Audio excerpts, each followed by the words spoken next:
day, everybody, and welcome to 20 Minutes on Ice, powered by the Garage Door Sports Network. And we are live on Twitch tonight. It's Monday night. I'm your host, Ryan. With me, as always, is my co-host, Nick. We've got a great show coming right up for you, so let's get to our opening face-off. Today on 20 Minutes, we're going to be doing our Players of the Week. Plus, we have our usual segment, 3 Hot, 3 Not, and you know we're going to wrap everything up with the randomizer. Plus, we're live, so we have the benefit of talking about things that have actually happened right now, and you'll be all up to date with everything going on in the hockey world. But first, joining me is my co-host. He's a guy who has watched every single minute last night of the Canucks and Flames, Nick McVicker. Nick, how are you this week? I'm good, man, and unfortunately, I didn't watch every minute. I missed about 5. But I watched part of that game, I will admit that, because it was hockey, and I have nothing better to do. Hey, that's why I watched it. I mean, it was pretty bad hockey, but What do I you definitely. expect? Oh, Calgary could finish last in the North Division, if they play like they played last night. and Vancouver could finish last. There's a chance that Ottawa's not last in this division after all the crap that we said at the beginning of the season. You know what? Ottawa deserves that with the way they finished the season to not finish last in the North. So good on them to put themselves in that position.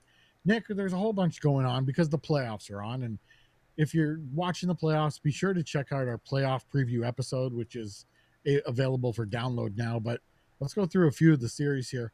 Florida, Tampa Bay. I heard Craig Button on TSN call it, I believe it was the Gator Gateway series. But what a fantastic hockey game that was. And everybody's mentioning how, with a ton of fans in the stands, how much you really noticed you missed them.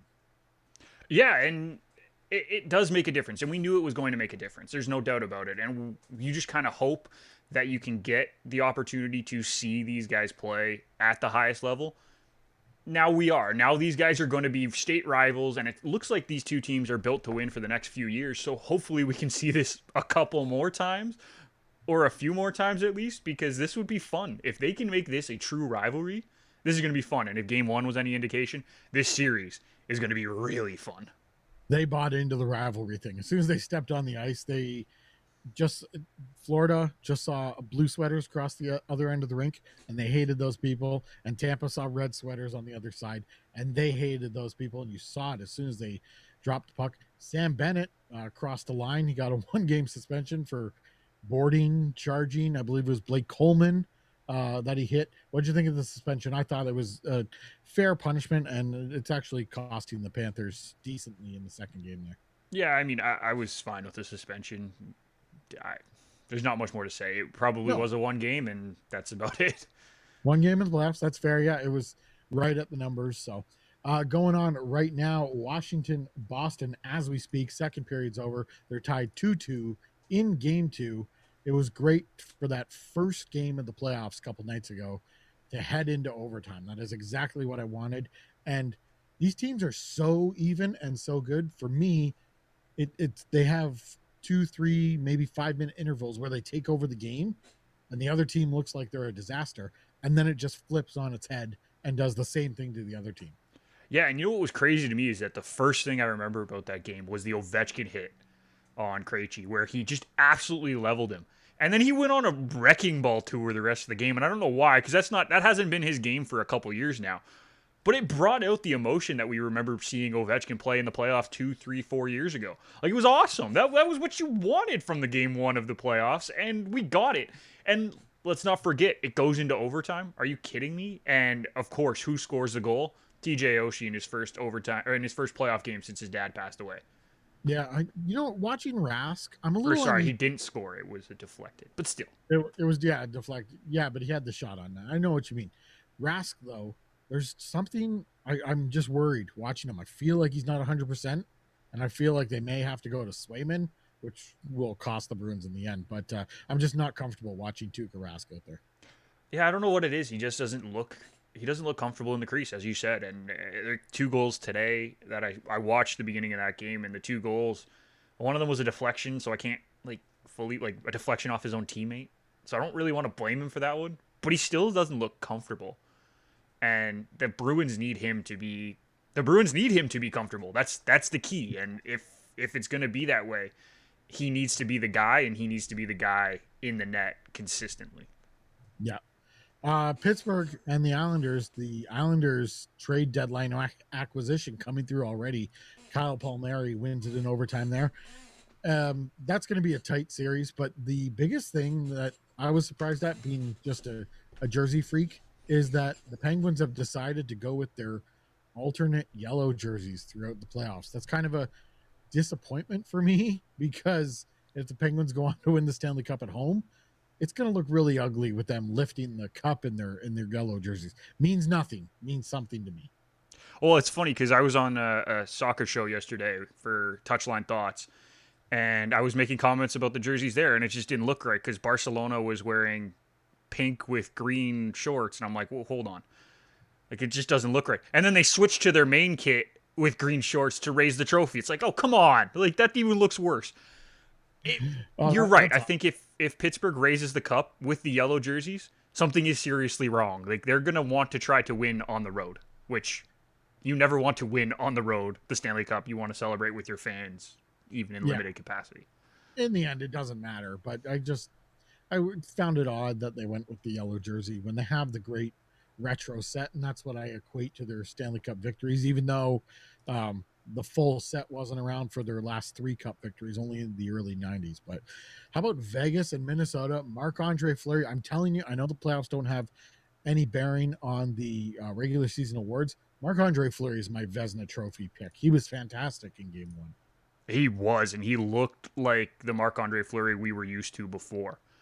And now he's just back being an elite goaltender again, which is awesome. Like you want to see that from him. And if Vegas is going to get through, can they trust Leonard? Maybe, maybe not with the way he played this season. You never really know. I think they're all in on Fleury. So if he can play like that every game, they're going to be very, very consistently good, despite the fact that they lost game one. I was Like, surprised that they actually started Fleury. I thought they were committed to Laner, which they are. But I don't know if I'm surprised though, because Fleury was better than Laner all season. he So was. I just thought they would go with Laner because he's going to be their guy. yeah, but I think they understand, and I think even Laner understands is that listen, we have a shot at the cup this year, and we want the hottest hand going in net. And right now, unfortunately for Laner, he's not the hot hand. At some point, It he's going to is see some Fleury. action. Yeah, at some point he's going to see some action. And then it was really weird to have three fantastic playoff games all day Sunday, and then the Canucks play the Flames in a regular season contest. And these two teams went out there for, I would say, the first period, and it looked like it was going to be an 11:30 at night beer league game. It was atrocious hockey. Hold on, 11:30 at night beer league is the most intense games because the refs don't care at that point. Oh, maybe where you play, Nick, but where I play, 11:30 at night is everyone just get home safely here. I mean, I can't believe we have to play 11:30, and that's what Vancouver and Calgary looked like last night. I was just preparing for the show, had nothing really to do, so I throw on Calgary Vancouver, and I mean Calgary blew a 5-1 lead, 5-2 lead. They ended up winning in overtime, but just just awful hockey, and they still have to play two more games, and you just hope no one gets hurt. Yeah, and that's the key. You're hoping no one gets hurt. I mean, thankfully these guys aren't trying to get ready for a playoff run, either of these two teams. So if somebody gets hurt, God forbid, and we really hope that doesn't happen. If somebody gets hurt, at least they have some time to come back, and they're probably not going to miss any games. Whereas if these two teams were still fighting for a playoff spot and someone got hurt, all of a sudden that completely changes the playoffs, and we're looking at a team that's undermanned going into game one of their playoff series. So that's not what we want. Hopefully they can get through it. Hopefully it's going to be the gentleman's agreement that the Jets coach talked about, Paul Maurice, for the last game of the season. I mean, it's going to be interesting to see how it actually happens, and I hope that they can get through these next. It's two games left, right? One Yeah, game they left. one in Vancouver, one in Calgary. Yeah, two Two games great left. Like wins. you just hope they're fine, right? Yeah, and yeah, the worst would be that someone gets injured in these games, and their off season is not just a normal recoup routine. That it becomes, you don't want to see someone have to do um, a rehab summer. That would just be awful. Getting hurt in these two meaningless games. But Nick, I wanted to go back to our season preview shows. Um, and we made some division predictions. I'm ashamed of my predictions. It makes me look like I don't know too much. You did okay. I want to start in the West. Luckily, Okay. we both picked Colorado to finish first in the West Division. I had Vegas in second, so I was correct there. You had them in third. You thought St. Louis was going to finish second. They ended up in fourth. Thought they were going to finish third, and then the one that blew us away, we both picked the Minnesota Wild to finish last in that division. So we had a bit of an idea on Minnesota. Just both of us, a big swing and a miss. Yeah, but you know what? Like looking back at the time, we had no clue who was going to play in net for Minnesota. Like Cam Talbot was coming in. They had two young guys that we were talking about at the beginning of the season, and they stepped up. Like Talbot stepped up for Minnesota, and it was incredible. And they rode their system style game into third in the division within striking distance of second and first. Let's not deny that. I think they were a few points back, right? I can't remember off the top of my head, but that's what you want from a team. They all bought in, and we've talked about it over and over again, Ryan. When a team buys into a system, they become super dangerous. And Minnesota bought in, and they rode that all season long. They keep winning the Minnesota way. They did it again in game one against Vegas. So, moving on to the Central Division, you and I both picked Tampa Bay to win the division, and they go ahead and finish third, still with an excellent season. That was an excellent division. The division winner, the Carolina Hurricanes, you said fourth, I said third, so at least we both had them in the playoffs. Florida made the playoffs, obviously. Nashville made the playoffs. You and I had them at fifth, sixth, interchangeably. So we had half of an idea in that division. Well, Columbus fell off the face of the earth. Let's not forget that. We both had Columbus as a playoff team. We were very solid with picking Chicago and Detroit to miss the playoffs. We were confident in that decision. Did they finish seventh and eighth? No, because Columbus was so bad this year. They were awful. It cost their coach's job. I think it's going to cost multiple players playing time next season and money for contracts. That's the problem. They were not the team that we expected. We expected them to be a playoff team, and that threw the entire division out of whack. Dallas being affected by COVID at the beginning of the season probably messed with their season as well, and that's why they finished out of the playoff spot. But they looked good coming down the stretch, and if they maybe had a few more games, they might have snuck in. Yeah, the COVID situation with them and the after effects of COVID, frankly, probably cost them the playoff spot. You and I both had them second in the Central Division, so a miss on that one. In the East Division, Pittsburgh won the division. You had them out of the playoffs in sixth. I had them just barely making it in fourth. I chose Washington to win the division. Nick, unfortunately, you chose Philadelphia to win the division. I mean, I wasn't any better. I had Philadelphia in third, so that was Well, another you were better. You were 2 spots better. that was another disappointment of a team. You had the Rangers to make the playoffs, and I had them fifth, so we were fairly close in that regard. But that was as far as you and I consistently missing. That was the biggest division where you and I both missed on pretty much all the teams there. Yeah, I had. Well, I mean, I had Boston, Washington in second and third. I just had them flipped. So I got Yeah. those two. I got those two confident. I was happy with my picks there. I'm still happy with my pick there. I'm glad that happened because that's going to be a great playoff series too.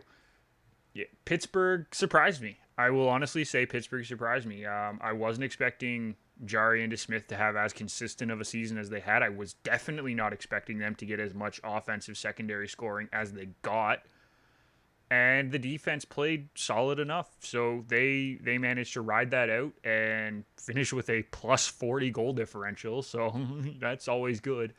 And I think they finished with the second most goals in the league. Yeah, second most goals for in the league, trailing only Colorado. So One you thing, look at it and it's like, okay, they way overachieved. Way overachieved. you and I both had the right idea that Buffalo and New Jersey would finish at the bottom of the division.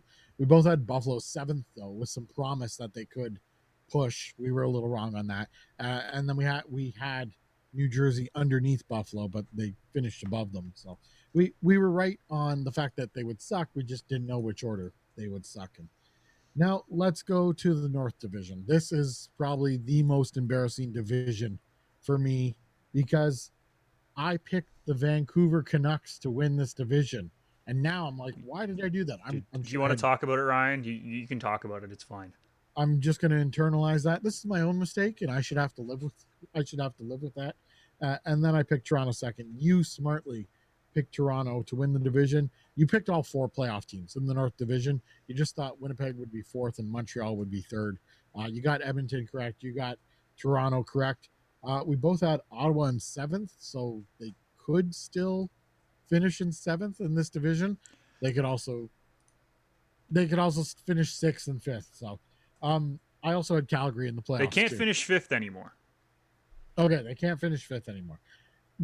I also had Calgary in the playoffs too. So my playoff teams were Vancouver, Toronto, Calgary, and Montreal. I put Edmonton and Winnipeg out of the playoffs. I feel such shame for just I swung high and the pitch was a low ball underhand in, and I just missed. Yeah, missed is it's unfortunately an understatement for you there, my friend. And I, I was confident with these four teams. I didn't trust Calgary as much as everyone was before the season. I didn't have any faith in them.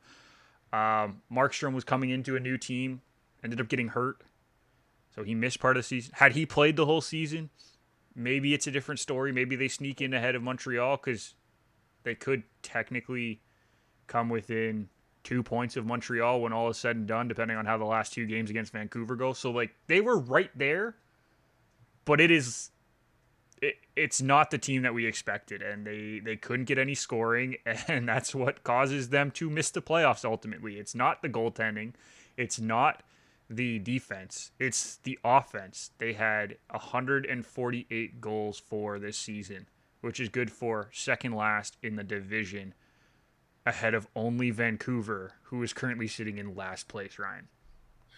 All right, yeah. So I mean, the North was not my specialty this year. Nick, you had fantastic picks, and I mean, Thank you. Thank you.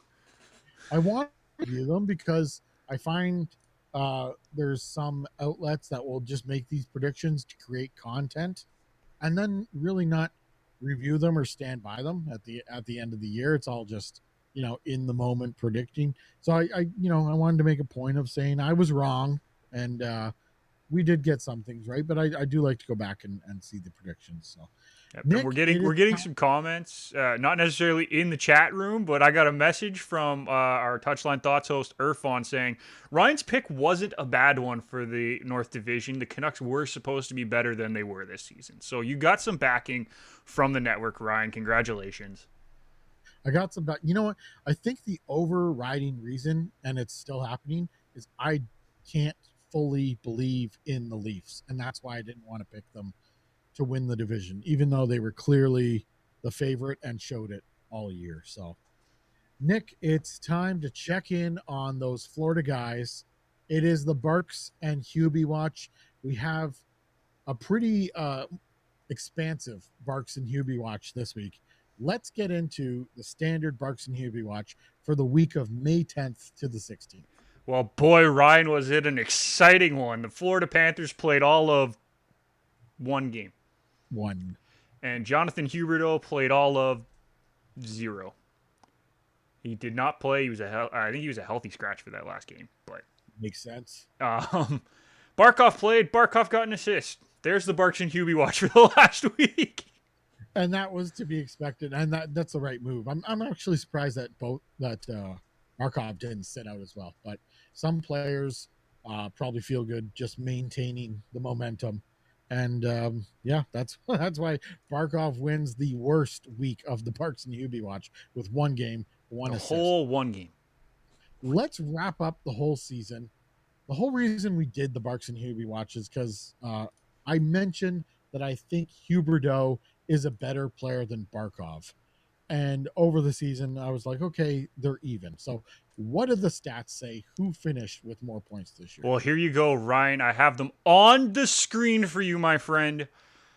It was close. And Huberdeau did play more games, so take that into account as we read the stats off. But they were very, very similar. Barkov finished with 26 goals, 32 assists for 58 points in just 50 games, when Huberto finished with 20 goals, 41 assists, and 61 points in 55 games played, my friend. It's a great opportunity to see these two play because they are so good. And I'm glad we did it because I think I opened your eyes to how good Barkov is.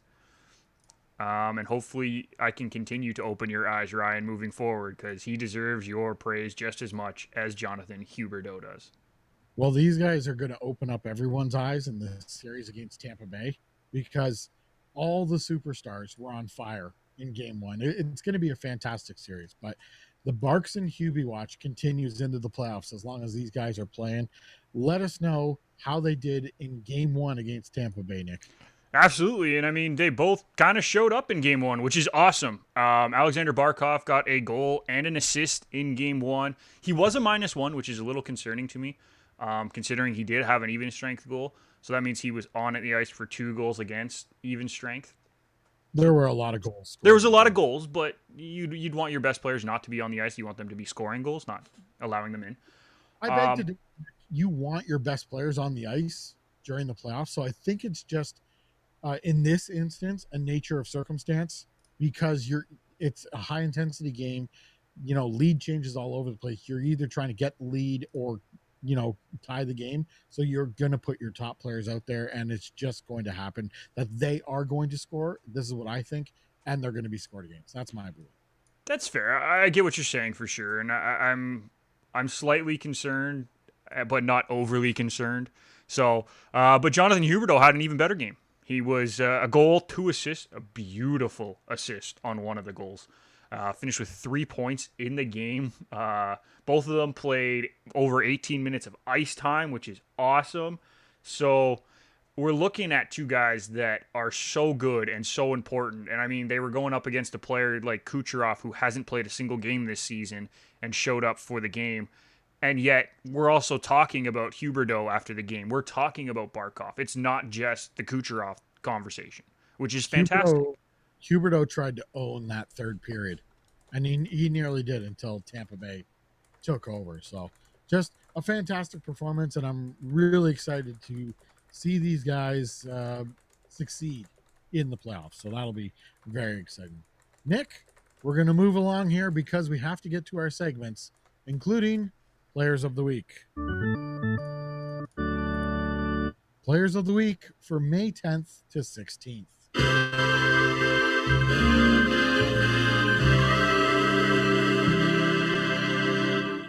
Here we go, Nick. Let's start with our rookies this week. I would have to say, because of the nature of this past week, and there were some teams that didn't even play and just teams finishing up their schedules, it And was some teams who started all rookies, basically. Let's not forget that. yeah, exactly. Look at Calgary last night, but there was only 24 teams that actually played games for the week of the 10th to the 16th. We'll start off with our rookies of the week, and I'm taking Jake Evans from the Montreal Canadiens. 2 games, 3 points. One of those was a goal. All 3 points were even strength points, and he had his goal on 2 shots, so he had a 50% shooting percentage. So you'd like to see some more shots with those numbers, and he did have 60% in the faceoff circle. Those are great numbers, especially for Evans, who, as a centerman, he's playing down the middle. That's a tough position for a rookie to be playing. So to see him do that, that's fantastic, and we love to see that. So congratulations, Jake Evans. Welcome to the Rookie of the Week conversation. I'm going with a Colorado player, so I'm gonna get hazed from Ryan here, guys. But Connor Timmins had a phenomenal week as the defenseman for Colorado. He had 3 assists in the games. He was a +5, and he played over 13 minutes on defense. This is a guy who halfway through the season got hurt, missed about a month, almost a month and a half, and then came back and has been playing phenomenal. Hasn't been putting up crazy points. I won't say he's been doing that, but he's looked so good in the defensive end, and now he's putting up some points that I get to recognize him in the Players of the Week. So Connor Timmins, congratulations, welcome to the team. And he's got a spot in the regular lineup, doesn't he, Nick? Oh, absolutely, Yeah, so he's absolutely. I mean, the Avs start against the Blues here in about 5 minutes, so we'll see him on the ice tonight. Um, let's get to our goalies of the week, and I will let you lead us off in this category. Oh, buddy. Well, I just said I was going to get called out for being a homer. Well, I'm going to get called out for being a homer once again. Philip Grubauer is my goalie of the week this week, Ryan. He was outstanding. 2-0, gave up one goal in 2 games. One goal. 55 shots against, had a 982 save percentage and a .5 goals against this week in 120 minutes played, which means he didn't come off for a single penalty. I I was thinking the Avs were playing that second last game against the Kings, and they were in control about 6-1, 5-1, something like that, and they had to play the next night, and that would have been for the President's Trophy. So was thinking Grubauer was going to come out for the third, but he didn't. He finished the game, and the Avs still got the job done. So the Avs did have a great week. So this week, you're more than justified choosing Avs players for your players of the week. Yay! My goalie of the week, I'm taking Thatcher Demko this week. 3 games, 2 wins. He had a 940 save percentage and a 2.00 goals against average. And the main reason why I'm taking Demko is because he is making the most of just a terrible situation. That team in front of him is still exhausted. They have nothing in the tank. They're playing for nothing. And when he puts up these stats when the week starts, there were still 6 or 7 games to go, and Demko was able to be a professional and perform at a high level, so that's why he's my goalie of the week this week. Yeah, he was great. And I mean, you could have gone with another North Division goalie in Connor Hellebuck as well, who had another great week. But Demko has been really the only shining light in Vancouver all season. He was playing so well before the COVID break. And then the COVID issue happened, and he kind of came back, and he had to kind of find his feet again. But I give him full credit for toughing out what was a very, very rough season for the Canucks. I went with Demko over Hellebuck because Hellebuck wasn't really playing for anything, whereas Demko, he's also not playing for something, but he put that aside, and he's playing for his pride, he's playing for his Yep. professionalism, just no quit. So I wanted to note him as goalie of the week. Ryan, I get it. I'm not saying it's a bad pick. I'm just saying you could have gone with Hellebuck if you wanted to, but I like the Demko one better. Absolutely. Player of the week, I'm going with David Perron from the St. Louis Blues, who is now on the COVID protocol, and he's about to miss puck drop between the Avs and the Blues. Thank But goodness. for the week of May 10th to the 16th, he I had shouldn't three say. goals. Can I just clear myself? As a Colorado fan, you're happy David Perron's not in the game, but you are not happy that he's on COVID protocol. I want to make that very clear. I never want anyone to be dealing with COVID. That's awful.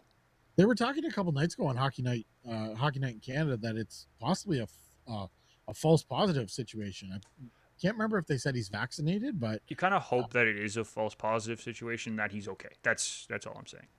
if it was, I mean, you would think he would be back and cleared for game one, but obviously not. So he is my player of the week this week, for the week of May 10th to the 16th, in 3 games, 7 points, 3 of them goals. 5 of his 7 points were even strength points. I always love to highlight that because it's harder to score 5-on-5. He had 11 shots for a shooting percentage of 27.3%. David Perron, I never thought he would be a player of the week this year, but he is one of my players of the week. And it's a good call. I agree. He was awesome this week, and he only outshined my guy by a little bit, but he deserves to be your player of the week, Ryan. I'm going with Kyle Connor from Winnipeg. 3 games, he had 4 goals, 2 assists, was also a +5 like Perron, which means he was only on the ice for 1 goal against at even strength.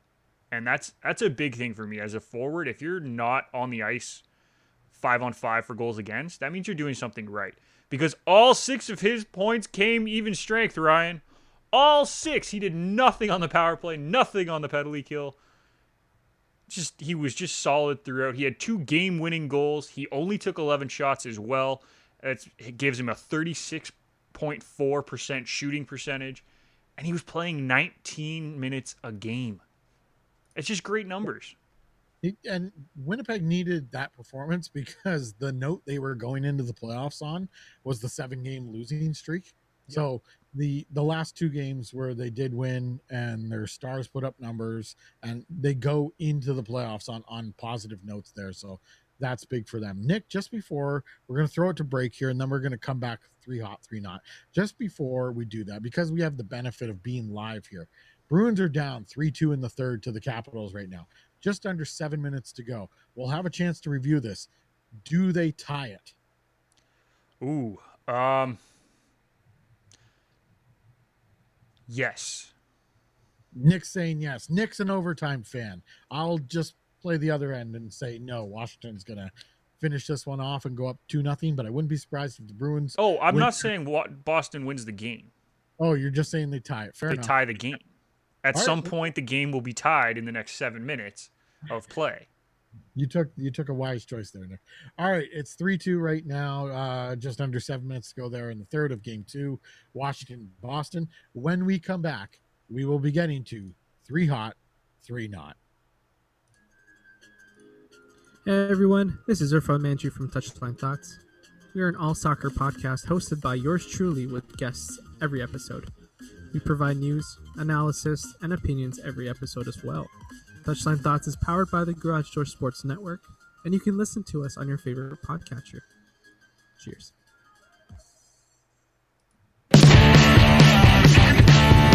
We're back with more 20 minutes on ice. Ryan Haslett, Nick McVicker.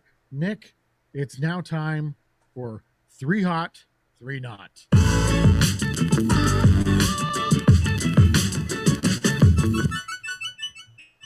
Okay, as I mentioned, only 24 of the 31 teams played for the week of May 10th to the 16th. So we had limited selection here, and I only took on regular season games when considering this list. So I have the 3 not hot this week, and we like to finish on a positive note. So Nick, you'll go second.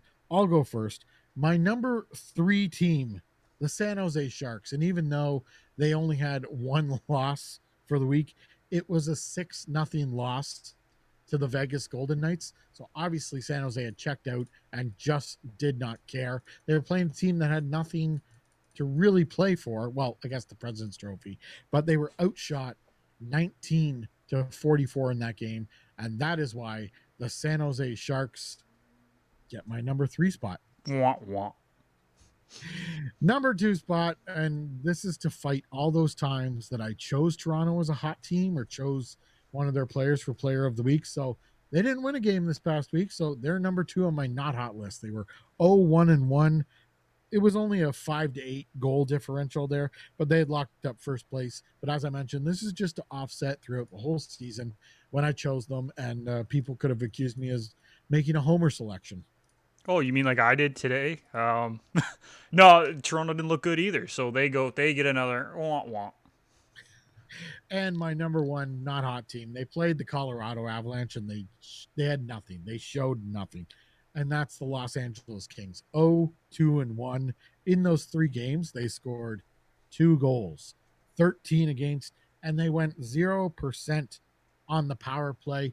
They obviously had checked out. They didn't care. I'm kind of worried about the coaching situation there. Don't know if they're going to let go of McClellan, but something doesn't seem to be working there. They lost a lot of steam at the end of the year. In those 3 games, this is my last point, they were outshot on average 22-33. Los Angeles Kings, my number 1 not hot team for this week of May 10th to the 16th. Yeah, there was only one team who had a worse shots for versus shots against number, and that was the Chicago Blackhawks, who got outshot 50-23 in their 1 game this week, Ryan. So you nailed it on the head. The Kings had a very, very, very bad week, and I'm sure they're just happy that the season's over with at this point. All right, Nick, who do you have for your 3 hot teams? So the 3 hot teams this week, coming in at number 3 is the Calgary Flames. Now, they've played 2 games. They won both of their games. They had 10 goals, 6 against in that time, so they were averaging 5 goals a game. Now, I mean, their games don't mean a whole lot at this point because the season's pretty much over. But the good numbers still presided, and they had 28.6% on the power play and 100. Or sorry, that's wrong. I'm reading the wrong line. That's Edmonton. Edmonton had 28.6% on the power play if you want to count them in. This is the problem with stats, folks. I apologize. Calgary, their other numbers weren't great, is what I should have said. 10% on the power play, 60% on the penalty kill. Not ideal. Not ideal, but they were shooting 32 shots a game, which is something that we weren't seeing from Calgary earlier in the season. So, yeah, there's issues for sure on the special teams, and the fact that they were scoring 5 goals a game and getting more shots, that's a positive. You got to take that into the offseason, hopefully retool, refigure it out, because everyone wants you to do well. As we talked about in our division rankings, everyone assumed that they were going to do well. They did not do well. I can't imagine what it's like to be in that room and having to perform for Daryl Sutter when it just doesn't mean anything at this point. No, no, it does not. It's awful. Coming in at number 2, Ryan, is the St. Louis Blues. They went 3-0 on the week, had 13 goals for, 4 goals against, which means that they were scoring 3 more goals per game than they were giving up, which is fantastic. They actually had the best special teams numbers out of the 3 teams that I have. 50% on the power play, 100% on the penalty kill, my friend. But they were getting outshot 24.3 shots per game to 26. That's a little bit of a concern, but I'm sure they're not overly worried considering they are in the playoffs and about to start as we speak. Yeah, they're about to play the Colorado Avalanche, but that's a good week to get them prepared and feeling good. And they need that to go in and play Colorado. For sure. And speaking of Colorado, I'm going to get reamed out by Ryan. Colorado is my number 1 team this week, and it comes down to this.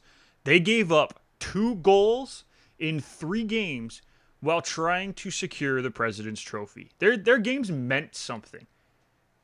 And they came out and played 13 goals for, 2 against in 3 games. They had a 12.5% power play, which is not going to be probably where it's at in the playoffs because they just have too many good players on that power play unit. But 100% on the penalty kill. And they were shooting the puck 34 times a game almost and only giving up 26. That's beautiful. Nick, I can't fault you for choosing the Avalanche as your number 1 hot team. They would have been my pick as well this week, and I can't wait to watch them once we're done here tonight.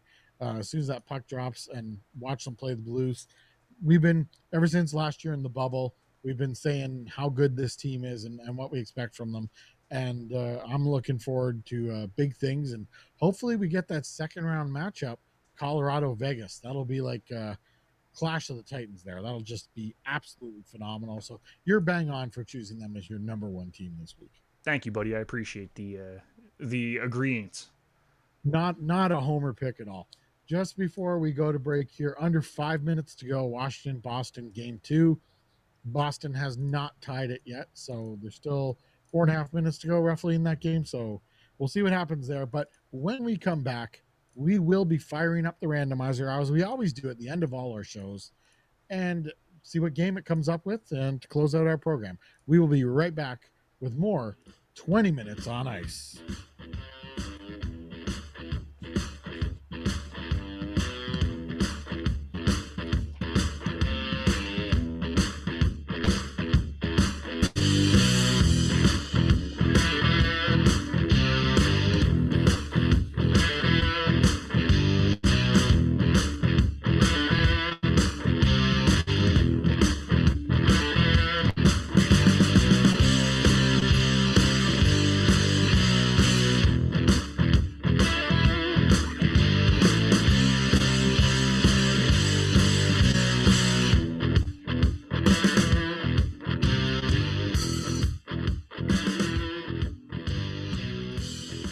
We're back. Ryan Haslett, Nick McVicker with more 20 Minutes on Ice. Nick, it is time to wrap up our show, and we're going to fire up the randomizer. Here we go. Today we are playing teammates. Teammates. So this is a fairly simple concept. Today I'll start off with the player. And in retaliation, you have to name a player who is or was a teammate of that player, and we keep going back and forth. Now this could go on forever, so I will set a 2-minute timer here for us, and the last person to name an acceptable player wins the game before the timer goes off. All good here, Nick? Yeah, are we playing with numbers as well, or because I know you love doing that? I love to throw in numbers. Hey, quick update here, Nick. The Bruins have tied the game. Just under 3 minutes to go. The Thank you, Bruins. thank you. Nostradamus here. Thank you. Washington still wins the game. Nick says Washington still wins the game. So maybe something happens here while we're playing teammates. But we'll need 2 minutes of focus here, Nick. Just two. I thought it was 5. No, 2 minutes. It's Oh my the goodness, quick. I'm in trouble. Yeah, don't worry. We're starting with someone you'll know, and you'll be able to name a teammate. But the timer does not start until I say this player's name. I thought Nick, it doesn't start until I name the first one. That's fine then. We can start with that. Nick, are you ready for the leadoff player? I guess. All right. Because he's playing an AHL game or played an AHL game tonight, Carey Price is our leadoff player. It's up to you to come up with a teammate's name, and as soon as you do, I will start the 2-minute timer. All right, I'm going to have to go with his Laval Rocket teammate. Good luck with this one, Ryan. Are you ready? Brendan Gallagher. The timer started. Brendan Gallagher. Let's see here. I'm trying to think of someone who's been traded away from the Canadians. I'll go with PK Subban. PK's a good one. I'm going to go Taylor Hall. I'm going to go Nico Hischier. Go Hischier. Good one. Let's go with McLeod. Cody McLeod? Who Mike McLeod? McLeod. His See, teammate now. You're naming players I don't even know. Now I'm stuck. I'm just going to have to go with a basic New Jersey player, Mackenzie Blackwood. There you go. Good one. Corey Schneider. Ooh, good one. Who played with Schneider? He played in New Jersey. I guess I got to take the easy one and go Roberto Luongo in Vancouver. Thank goodness. I'm glad you did. I will go Markstrom then. Markstrom. I'll go Big Save Dave Rittich in Calgary. Good choice. I'll go Goudreau. Johnny Gaudreau. Sorry, do I need to specify? It's not Frederick. I'm going Johnny. Sometimes if you're naming Johnny Gaudreau. I want to say someone on the American team, but I'll have to go Sean Monahan because I feel like we're running out of time. Mark Giordano. Good one. Mark Giordano. Well, I know that Chuck Kobasu back in the early 2000s was on the same Flames team as Giordano's first game. Nice. That's a good one. Flames back then. Staging wasn't on that team. No. Staging. Oh, no. I'm blanking. Oh, Mika Kiprusoff. Oh, good one. Jamie McLennan.